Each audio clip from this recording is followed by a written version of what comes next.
Starting from when? Starting from when? No, I think it's coming out in February. February. Yeah, it's coming out in February. All right, President, let's look at the sports facilities, I mean the football facilities, since we're talking developing football in Nigeria.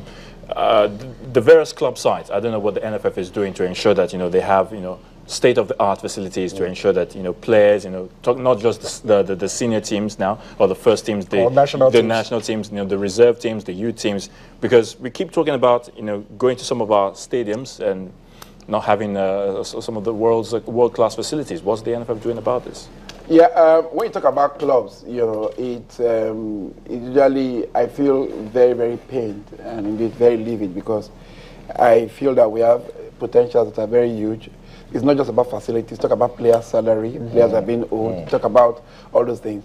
Now, if we go to states and start prevailing on states, pay salaries, pay this, how long can they do? They have over a lot of other development challenges. Yeah, let's start thinking of ways to take our football out of their hands. Yeah, so that is exactly where we are going to. So we are trying to create a structure. We are trying to create an arrangement whereby states can let go of football clubs.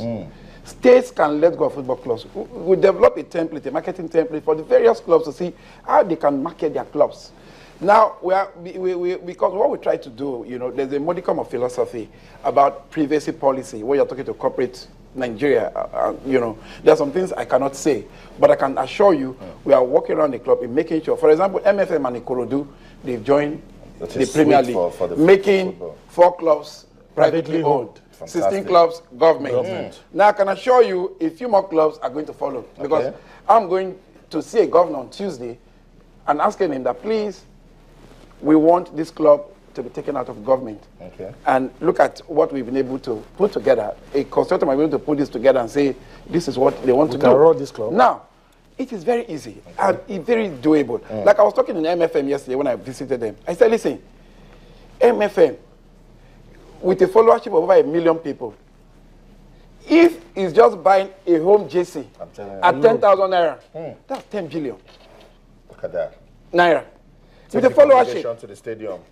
With the followership, they look at the congregation going to the stadium. Do you understand? That's an immediate success, immediate presence, immediate eminence. Do you understand? And you see, football all over the world is either sectionally or locally or community-based. Look at things like Manchester United. It's Manchester. If you go to Manchester City, if you go to Manchester as a town, as a county, the only 2 clubs a year is 80% Manchester United, 20% City. Barcelona, locally owned. When you hear Barcelona, you don't see one big man to say, I own Barcelona. They are locally owned by the ordinary people in the streets of Barcelona. Real Madrid, the same thing. And that's the concept we are going to sell to people in Nigeria. We are coming out with a marketing structure and say, yes, this is it. So all those things will solve your problem of facilities, because it's still the same government that owns the facilities. If, for example, I was to take over Warriors or get a consultant to take over Warriors, we'll make a representation to the government. Okay, 20% ownership of government because of the facilities, not just the stadium, maybe their camp, their hostel, everything. Right there in the stadium. Yeah. So they cannot convert that as equity, and be a member on the board of the that's exactly what we're going to do. So states, then maybe that 20%, in due course, you can sell it off and build your own facilities. And now start having the kind of facilities, our dream facilities that you're talking about. Otherwise, it's still going to be reoccurring. Well. I'm not going to assure you that it's not going to reoccur. You see, I'm a realist. I don't believe in optimism or pessimism. That is it. You call it a spade. Because the truth is, the government with the aim of developing stadium, I need to patch that hole. There are lots of potholes in the streets. And that is the truth. This is going to stadium that just a tiny section. So they believe. They don't know that. Suppose the kind of eminence and prominence it gives to Nigeria, no other sector in the economy in this country gives that. We need to give that to them. Let's come back. You've said so much about sponsorship and then speaking to corporate organizations coming to our football. The Federation Cup, that's one competition that has brought pride and glory to this country. Why is it so difficult for the NFF to get a sponsor for that competition? It is, let me tell you something, 2 things. First, if you look at the mood of the nation, look at the transition from the former government to this government. And secondly, the Federation Cup, if I wanted 50 million, I would have gotten a sponsor for the Federation Cup. If we want 100 million, we would have gotten a sponsor.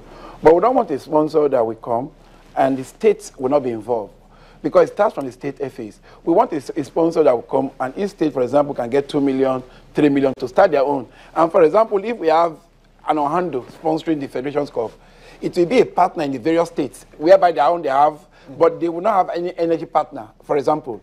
So we are looking at that. So it's not just jumping into it and tie yourself for 5 years and you don't have anything meaningful. Okay. But I can assure you we are coming out with something very good. Not just that. Now we are happy we have a sponsor for the under 13 and under 15. It's huge. I can tell you it's huge. It's an open check.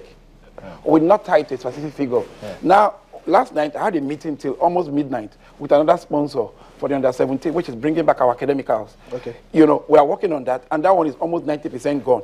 We're also telling the sponsors, as value added to that sponsorship, they should also take the Federation's Cup. Right. You know, so we are adding that to that already, and also capacity building. In our sponsorship, we want to. Now, I mean, there's nothing wrong in selecting you. Ayotunde Balogun used to report something else. Now he's reporting sports. But it needs to be grounded in sports reporting. Yeah. So there's nothing wrong in selecting a few media people and say, okay, let us take them to with the FIFA program, let's take them to Zurich. Let them learn more about reporting, because sports and media, they are two key elements that you can never separate. That's why if you go to a stadium, before FIFA says anything, what's the media presence? The media presence, media exit, media entrance, conference room. There are about 9 components in a stadium for media. That shows how important the media is. Let me quickly ask you this.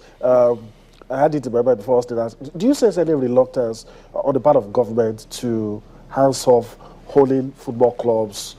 Do you sense any reluctance? No, a couple of governors I've spoken to. You see, the only thing governors are still holding back to some clubs, because they feel, you know, if they hand over those clubs, politically, they will be unpopular. Okay.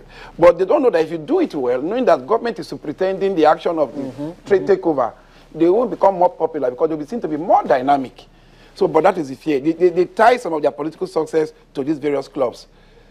But to me, I don't think that should be, because there are a lot of developmental challenges. I've always preached private sector initiative in anything that we are doing. I mean, take my time in Delta, for example, with all due respect. I built a football house.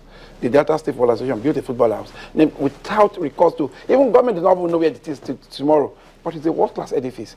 We ran the longest serving sponsorship deal, the Federation's Cup we are talking about. We even put it on Super Sports. Yeah. We put it on Big TV for how many years? For 15 years, the longest ever deal. We built all those things because of what we're able to present to corporate Nigeria, a level of integrity on our part, that whatever you are giving to us, look at how we are. It's very difficult. Let me tell you, there are a lot of challenges in the Federation. People just ask, look at the way they spend money. People do not even bother to find out how we get money to execute our programs. We have 11 national teams. Last night, I got a mail from my general secretary and director of competitions, the acting director of competitions, about the under-20 match you're going to play, the female World Cup qualifying. And again, look at the bill. All realistic bill, because my general secretary is very thorough. He looks at the bill and says, this is it, this is it, this is it, based on the reality on ground. 11 national teams. Every Super Eagles match we play, minimum. When my colleague, the president of Sierra Leone, Isha, came, I said, Isha, look at how much we spend. How much do you guys spend? On Sierra Leone, just $20,000 less than what we spend. Ghana spends $300,000 more than what we spend for one of their own matches. So football is not is capital intensive. Yeah. And once you keep getting bashing, from our colleagues in the media. Well, now, from our colleagues in the media, listen, let me tell you something. Nobody's bashing you. No, listen. You're talking about being capital intensive. No, listen. What's the share of women's football in that capital? Because people say your federation is a bit partial to the ladies. Let me tell you something. What we are doing for women's football, within the next few weeks, you will hear first day what we have done. When the executive committee meeting, we took a major decision. Okay. A major decision in that meeting regarding coming with a world-class coach for the female football. Apart from that, we're trying to create an identity. I attended the symposium in Vancouver, and I saw the impact of women football in Canada, in China, in Japan, in the US. So we feel we have, and everybody you speak to there, they will tell you that the potentials we have in Nigeria is equal to the potential they have in the US. So now, no, it doesn't. Listen, welfare. What are we doing for welfare? It's the same thing. You can't just have talents and you're not taking care of them. No, that is the same thing we are talking about. What is welfare? Welfare is club. And who owns this club? And the clubs are not doing well? Who owns this club? They're not being, players are not being paid. Does the The plan same thing. involve the clubs? Yes, that's what I'm saying. What we are saying is, whatever is good for the male team is also good. But we're not going to come out and start screaming. If you find out, I'll get the chairman female football committee to come and sit here. Yeah. She will tell you 100% what we are doing for female football. I don't think any other past federation has. Listen, we are so concerned. As I speak to you, we've gotten a sponsor for them already. But we're still trying to compare notes. As we got one, I particularly went deep out in making sure we got a sponsor for the league for the first time. And we also made the league management to understand that, listen, whatever you are doing, let them be value added. So if, for example, you have a TV company covering your matches, they can cover, let them, if they are giving you, for example, 1 naira, let them give you 1 naira 50 kobo. The 50 kobo is for women football. In making sure that they cover 1 or 2 of their matches, give them that prominence. It is very important.